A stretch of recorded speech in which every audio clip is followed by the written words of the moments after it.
Good morning बच्चों। मैं doctor Lakshmi Tiwari, Hindi विभाग, intermediate section, Marwari college, Ranchi. बच्चों, आज मैं आप लोगों को हिंदी कोर पढ़ाऊंगी।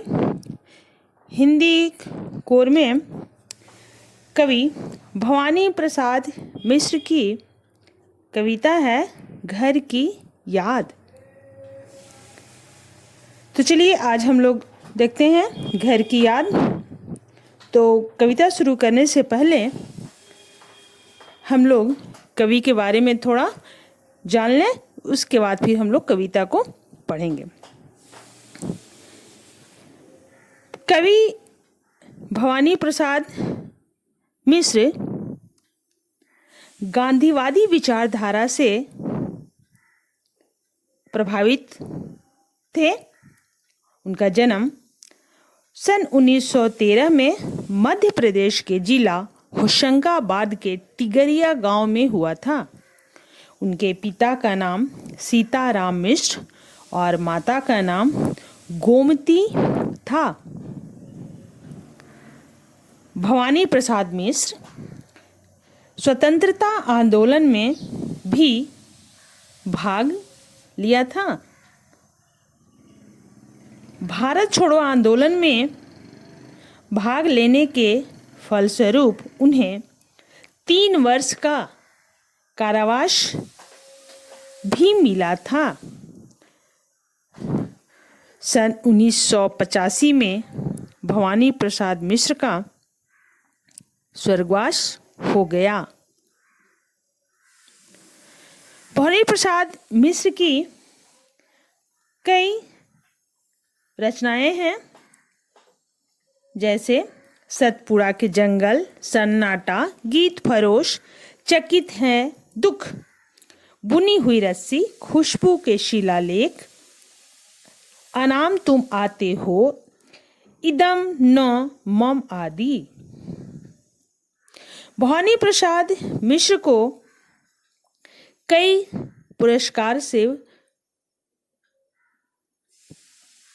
अलंकृत किया गया, सम्मानित किया गया, जैसे कि साहित्य अकादमी पुरस्कार, मध्य प्रदेश शासन का शिखर सम्मान, दिल्ली प्रशासन का गालिब पुरस्कार एवं पद्मश्री से अलंकृत किया गया। भवानी प्रसाद मिश्र जी की काव्य भाषा सहज, सरल, खड़ी बोली है। उनकी भाषा की सहजता, सादगी और ताजगी अनायास ही पाठकों को अपनी ओर आकर्षित कर लेती है। उनके काव्य में यानी उनकी रचित जो कविता है में बोलचाल का लहजा, नाटकीय उतार चढ़ाव और भाषा प्रवाह मिलता है। उनकी रचनाओं को सहज संवेद्य बना देता है। वे अपनी भाषा में हृदय के भावों को नैसर्गिक रूप में प्रकट करने में पूर्णतः सक्षम है। उनकी भाषा में स्वाभाविकता है। तो बच्चों, उनके परिचय के बारे में अभी मैंने बताया और अब मैं कविता की ओर चलते हैं। उनकी जो कविता अभी हम लोग पढ़ेंगे, तो शीर्षक है घर की याद। एक घर की याद जो शीर्षक कविता की रचना भवानी प्रसाद मिश्र ने 1942 के भारत छोड़ो आंदोलन में सक्रिय भाग लेने के कारण मिले 3 वर्ष, जैसा कि मैंने बताया कि पहले उन्हें 3 वर्ष का कारावास भी मिला, तो उसी दौरान जो 3 वर्ष का कारावास उनको मिला, उसी दौरान एक कविता की वो रचना किए थे। सावन मास में बरसते बादलों को देखकर कवि को घर की याद आती है। तो बच्चे, कविता की पंक्तियां आप लोगों के पास यदि किताब हो तो निकाल करके देख लें, या नहीं तो फिर सुने। कविता की पंक्तियां हैं, आज पानी गिर रहा है, बहुत पानी गिर रहा है, रात भर गिरता रहा है, प्राण मन घिरता रहा है।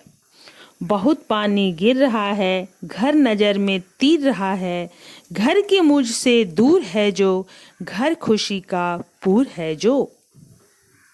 तीर, तीर का मतलब होता है तैरना। स्मृतियां के बारे में आप लोग सबको पता होगा। स्मृतियां यानी याद।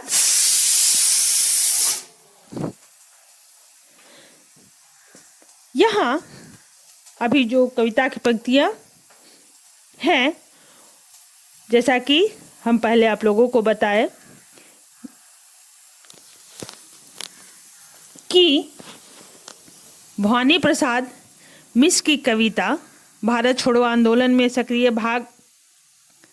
सक्रिय रूप से भाग लेने के कारण कवि को 3 साल का कारावास की सजा भुगतनी पड़ी और उसी दौरान एक कविता की रचना उन्होंने किया। वर्षा ऋतु के सावन मास में आज सघन बादलों से निरंतर पानी बरस रहा है। रात भर मूसलाधार पानी बरसता रहा है। बहुत वर्षा हो रही है। कवि का मन बहुत व्याकुल हो रहा है। कवि जेल में है और ऐसे में उसके मन में घर की स्मृतियां, घर की याद तैर रही हैं। वह घर जो परिपूर्ण है, अर्थात उसका घर खुशियों से भरा पूरा है।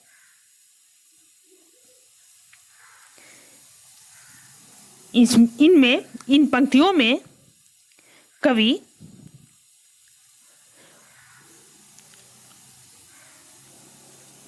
बहुत ही सरल, सुबोध और खड़ी बोली का प्रयोग किया है।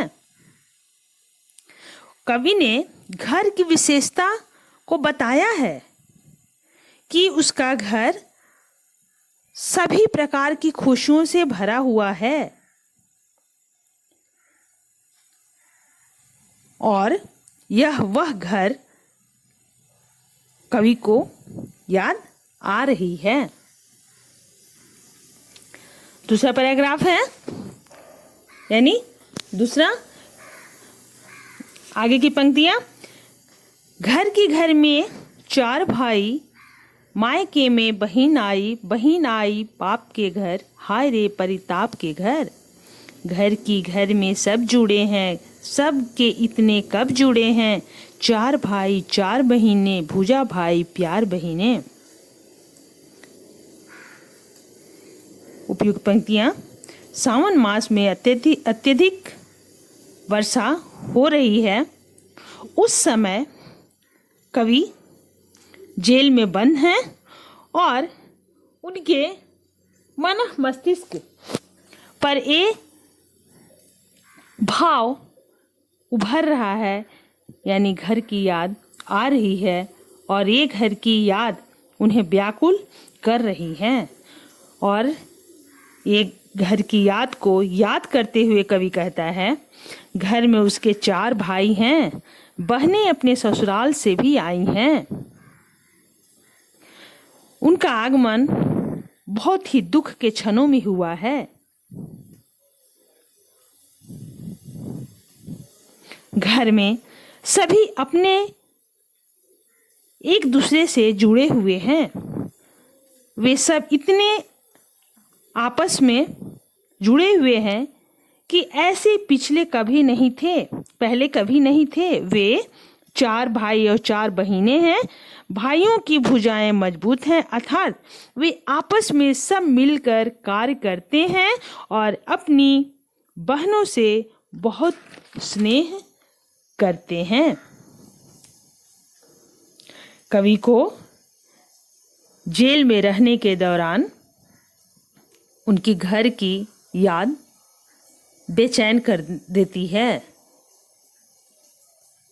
उसे यानी कवि को घर के सदस्यों की याद व्याकुल बना देती है। उसे याद आती है अपनी 4 बहनों और 4 भाइयों की। कवि अपने भाइयों और बहनों के आपसी संबंधों को याद करता है। उसे बहनों के अपने मायके में आने के बाद घर की खुशियों से भरा वातावरण याद आता है।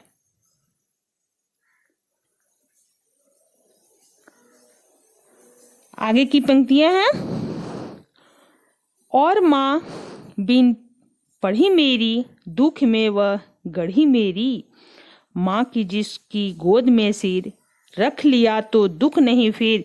माँ की जिसकी स्नेह धारा का यहाँ तक भी पसारा। उसे लिखना नहीं आता जो कि उसका पत्र पाता। इन पंक्तियों में कवि जेल प्रवास के दौरान अपने घर को याद करते हुए अपनी भाव को व्यक्त करते हैं। वे अपने परिजनों को याद करते हैं। भाई बहनों के याद के बाद अपनी माँ को याद करते हैं। वह अपनी माँ के व्यक्तित्व का व्याख्यान करते हुए कहते हैं, परिजनों की स्मृति क्रम में यानी परिजनों की याद के क्रम में कवि को अपनी माँ को याद आती है। वह बताता है कि उसकी माँ अशिक्षित है, उसे पढ़ना लिखना नहीं आता, फिर भी वह कवि के जेल में होने के दुख में पूरी तरह डूबी हुई है। वह कवि के दुख से परेशान है। वह माँ जिसकी गोद में सिर रखने के बाद कोई भी दुख आस पास नहीं रहता।